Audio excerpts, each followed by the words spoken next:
منہ چھپا کے جیے نہ سر جھکا کے جیے، ستمگروں کی نظر سے نظر ملا کے جیے، ہم ایک رات کم جیے تو کم ہی سہی، یہی بہت ہے کہ ہم مشعلیں جلا کے جیے۔ حضرات، آج کا یہ پروگرام افواج پاکستان کی تحسین کے لیے ہے اور آپریشن بنیاد مرصوص کی کامیابی پر قوم کو اور خصوصاً افواج پاکستان کو شاباش دینے کے لیے آج کا یہ پروگرام ہمارے گاؤں کے چوک میں منعقد کیا جا رہا ہے، اور میں یہاں پر تمام اپنے زعماء عمائدین کی موجودگی میں یہ بات باور کروانا چاہتا ہوں کہ الحمدللہ ملک پاکستان کی سالمیت کے لیے، علائے کلمت اللہ کے لیے کوئی کسی کا مسلک نہیں ہے، کوئی کسی کی جماعت اور تنظیم نہیں ہے، ہم سارے کے سارے انشاءاللہ اپنے دین کے لیے، اپنے وطن کے لیے متحد ہیں۔ جو آئے ہیں ان کا شکریہ، اور جو نہیں آئے ان کی یقیناً کوئی مجبوری ہو سکتی ہے۔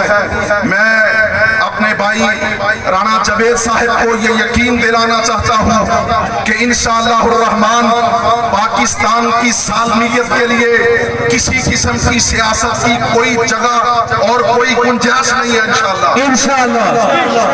میرے محترم بھائیو،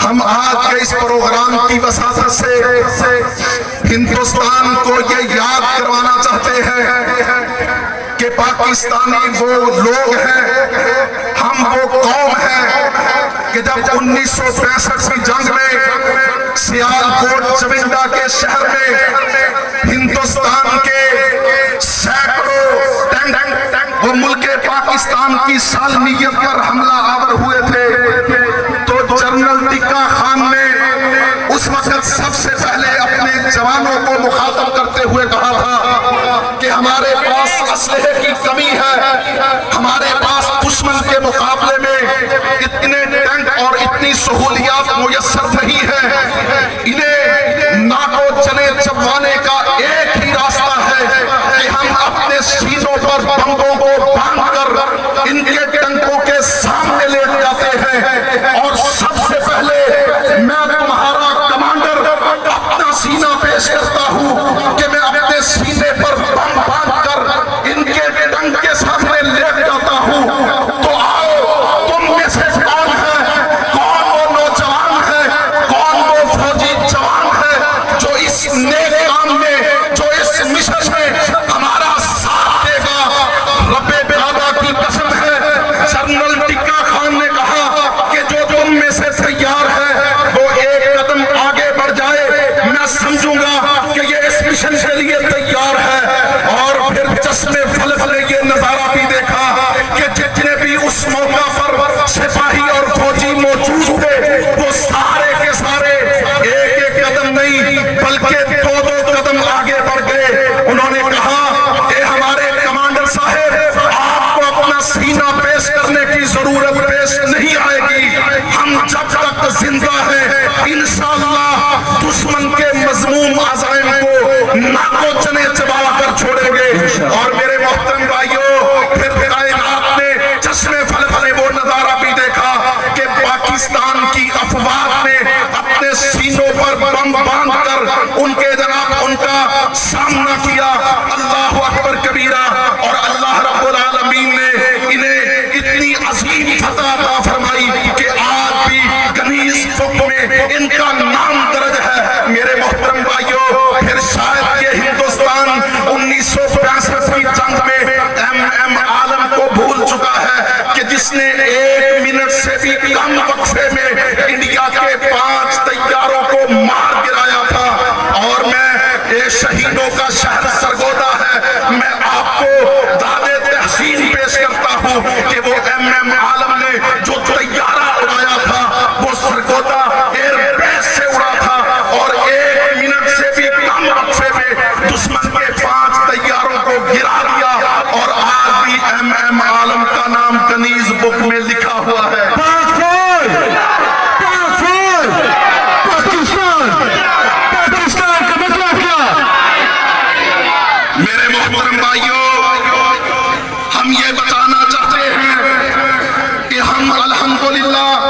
اس اسلاف کی جماعت ہے.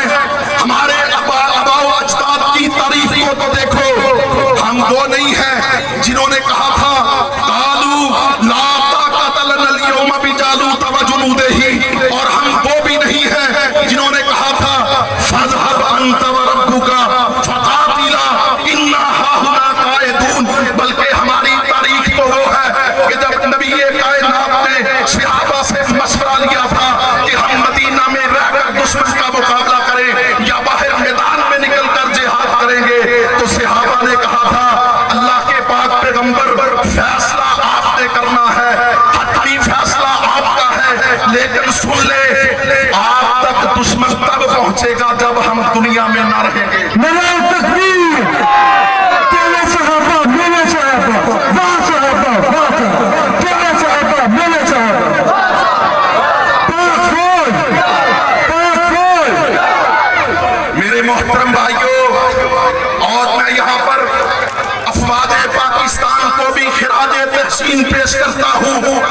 کائنات کے لوگوں نے دیکھا کہ جب ایئر فورس کے پائلٹ دشمن پر حملہ کرنے کے لیے اڑان بھرتے ہیں، پہلے وہ وصیت نامے پہ دستخط کرتے ہیں.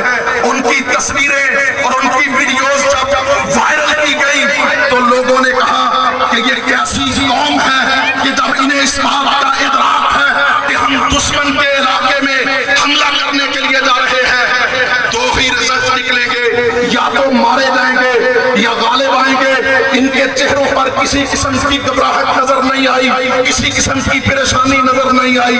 اور انہیں گھبراہٹ کیسے نظر آتی؟ انہوں نے تو اللہ کا قرآن پڑھا ہے، وَمَن يُقَاتِلْ فِي سَبِيلِ اللَّهِ فَيُقْتَلْ أَوْ يَغْلِبْ فَسَوْفَ نُؤْتِيهِ أَجْرًا عَظِيمًا. اللہ فرماتے ہیں کہ جو اللہ کی راہ میں قتال کرتے ہیں دو ہی نتیجے ہیں، یا تو قتل کر دیے جاتے ہیں یا وہ غالب رہتے ہیں. فَسَوْفَ نُؤْتِيهِ أَجْرًا عَظِيمًا. دونوں صورتوں میں ہی اللہ نے ان کے لیے اجر عظیم رکھا ہے. میرے محترم بھائیوں، آخر پہ میں آپ کے جذبات کو گرمانے کے لیے صرف ایک جملہ کہنا چاہتا ہوں کہ اب ٹوٹ پڑی ہیں زنجیریں، اب ٹوٹ پڑی ہیں زنجیریں، اور زندانوں کی خیر نہیں، یہ دریا جھوم کے اٹھے ہیں، ان کو سے نہ ڈالے جائیں گے. وآخر دعوانا ان الحمدللہ رب العالمین.